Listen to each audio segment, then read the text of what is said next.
बेटा doubt session में मैंने देखा काफ़ी बच्चों को प्रीवियस ऑनलाइन सेशन में मैंने देखा कि आप सभी को बहुत ज़्यादा डाउट है। आपका सिलेबस कंप्लीट हो चुका है, बावजूद इसके आपका क्या कंप्लीट है, क्या आपने सेल्फ स्टडी किया, I don't know.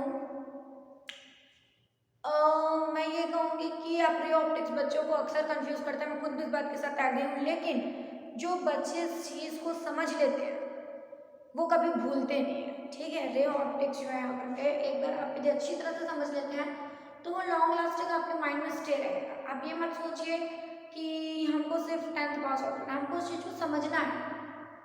Just because यदि आप इन फ्यूचर साइंस लेते हैं और साइंस के साथ यदि आप कंटिन्यू होने का सोच रहे हैं, science it means not about maths, it means आप बायो भी ले सकते हैं। जैसा भी साइंस की फील्ड में यदि आप आगे बढ़े तो फिजिक्स आपको कहीं ना कहीं फेस करना है। यदि फिजिक्स आपको फेस करना है तो लेट मी वेरी क्लियर, ये पूरा का पूरा रे ऑप्टिक्स आपके 12th स्टैंडर्ड में भी है। इवन आप जो 10th में आपका जो अभी रिड्यूस कर दिया गया सिलेबस है, जैसे human eyes, the defect of visions, ये सारी चीज़ें आपको, जैसे प्रिज्म वगैरह भी आपने पढ़ा था, रिफ्रैक्शन थ्रू द प्रिज्म, ये सारी चीज़ें जो है वो फिर से आपके 12th स्टैंडर्ड्स में रिपीटेड हैं, वो आपके स्कोरिंग हो जाता है। यदि आज आप इस चीज़ को कहीं ना कहीं एक्सेप्ट कर लेते हैं कि नहीं भाई मुझे तो पढ़ना ही पढ़ना है और मुझे इस चीज़ को समझना ही है, this is not about the 10th CBSE 10th exams, it means आप कहीं ना कहीं किसी साइंस को समझने की कोशिश करें। तो चलिए देखते हैं क्या है। मैंने देखा है साइन कन्वेंशन वगैरह पे भी बहुत लोगों का डाउट्स था। खैर वो डाउट सेशन को छोड़ दें, यहाँ पर हम ऑनलाइन वीडियो सेशन में आते हैं। अभी फिलहाल जो हमारा वीडियो लेक्चर चल रहा है, मैंने ये डाउट सेशन स्पेशली मैं कुछ पर्टिकुलर टॉपिक्स पे ही बना रही हूँ। आपको पता है मैं ओरल फिजिक्स में नहीं बना रही हूँ। मैं अभी जैसे मैं रे ऑप्टिक्स पढ़ाती हूँ, रे ऑप्टिक्स में मैं जानती हूँ क्या केसेस हैं जो बच्चों को लगते हैं जो देखने के बाद भी अंडरस्टूड नहीं हो पाते हैं।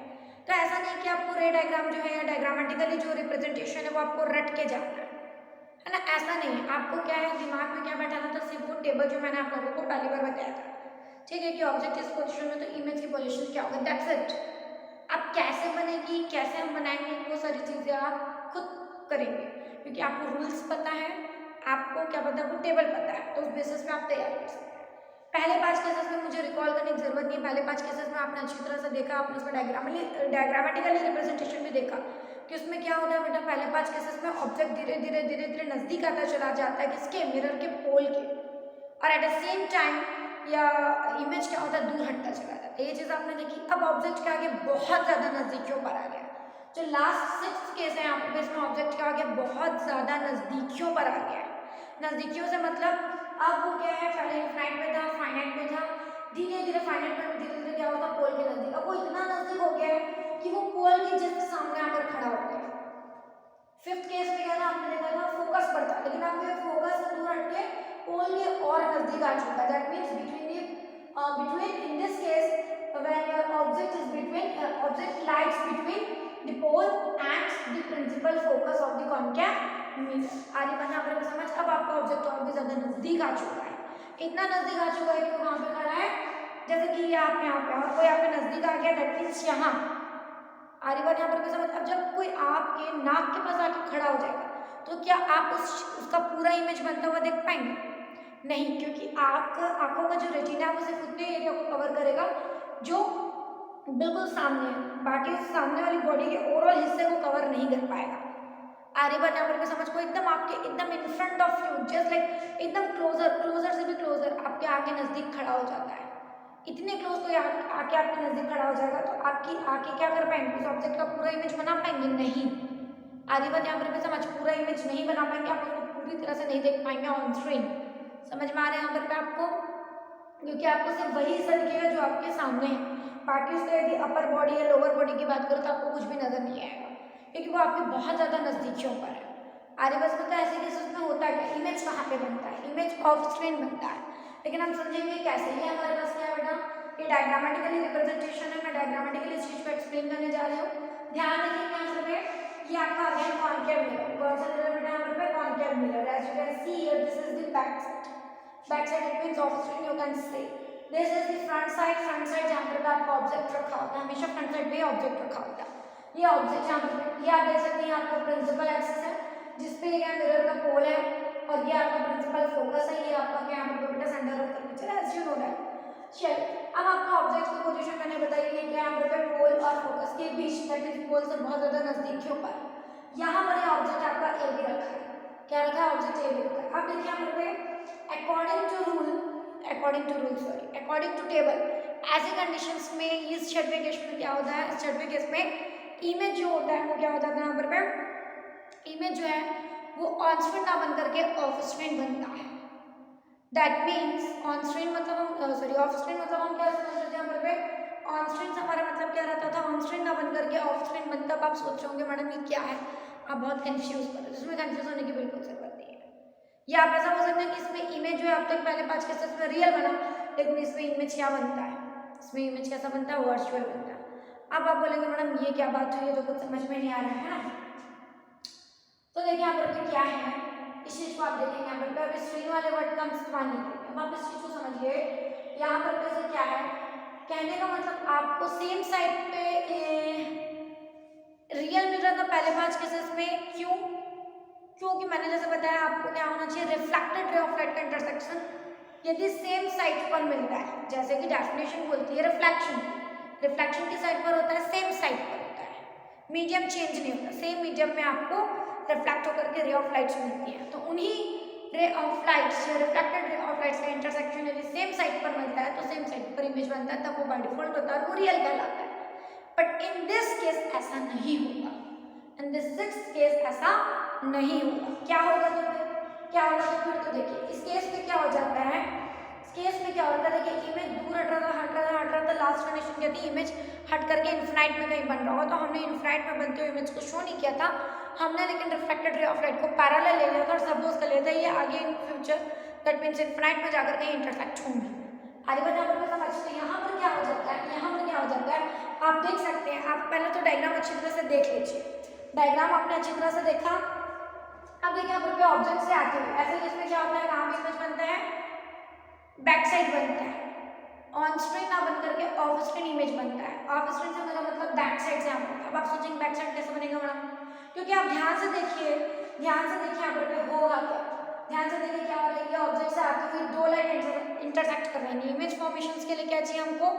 रिफ्लेक्टेड रे ऑफ लाइट का इंटरसेक्शन चाहिए, और इंटरसेक्शन शो करने के लिए मिनिमम 2 रे ऑफ लाइट्स हमको 2 reflected ray of light show करनी होगी, है ना। और 2 रिफ्लेक्टेड कब होंगे? जब 2 इंसिडेंट करवाएंगे। तो मोर देन 2 इंसिडेंट करवा सकते हैं, लेकिन हम क्लैरिटी रखते हुए 2 ही इंसिडेंट करेंगे। जैसे यहाँ पर देखिए मैंने पहली इंसिडेंट करवाई है प्रिंसिपल एक्सिस के पैरेलल, और अकॉर्डिंग टू रूल नंबर 1 चूंकि प्रिंसिपल एक्सिस के पैरेलल इंसिडेंट हुई है तो क्या हो जाएगी? आफ्टर रिफ्लेक्शन किस पर से होकर जाएगी? फोकस पर से होकर जाएगी, प्रिंसिपल फोकस पर से होकर जाएगी। Additional according to rule number 1, तो ये प्रिंसिपल एक्सिस के parallel according to rule after reflection ये क्या होगी? फोकस पर से होकर गुजर गई। ये दिख रहा है यहाँ पर आपको, ये देखिए प्रिंसिपल फोकस पर से होकर मैंने गुजर दिया, that means this is the first reflected ray of light. Let's talk about second. चलिए हम सेकंड इंसिडेंट करवा रहे हैं। आप ऑब्जेक्ट से आती हुई, आप क्यों कर बेटा, ऑब्जेक्ट से आती हुई आप कैसे भी इंसिडेंट करवा सकते हैं। हम जनरली सेंटर ऑफ कर्वेचर से आती हुई, ये सेंटर ऑफ कर्वेचर से आती हुई हमको जो नजर आती है दैट मींस अपीयर, ऐसा भी ले सकते हैं, या प्रिंसिपल एक्सिस के पैरेलल डायरेक्टली भी इंसिडेंट करवा सकते हैं, या फोकस पर से आते हुए भी इंसिडेंट करवा सकते हैं, या फिर हम डायरेक्टली दैट मींस एंगुलर पोल पर इंसिडेंट करवा सकते हैं। बहुत सारी पॉसिबिलिटीज बनती है यहाँ पे। ये मोस्ट ऑफ द पॉसिबिलिटीज जो है वो कितनी बने यहाँ पर? 4। तो 4 रूल इसीलिए तैयार है क्योंकि यही मोस्ट ऑफ द प्रोबेबिलिटीज है, यही 4 क्या है, यही 4 मोस्ट ऑफ द प्रोबेबिलिटीज है, और इन्हीं प्रोबेबिलिटीज को ध्यान में रख करके 4 रूल्स तैयार हुए हैं, ठीक है। तो 4 में मैं मोस्टली किसका यूज करती हूँ?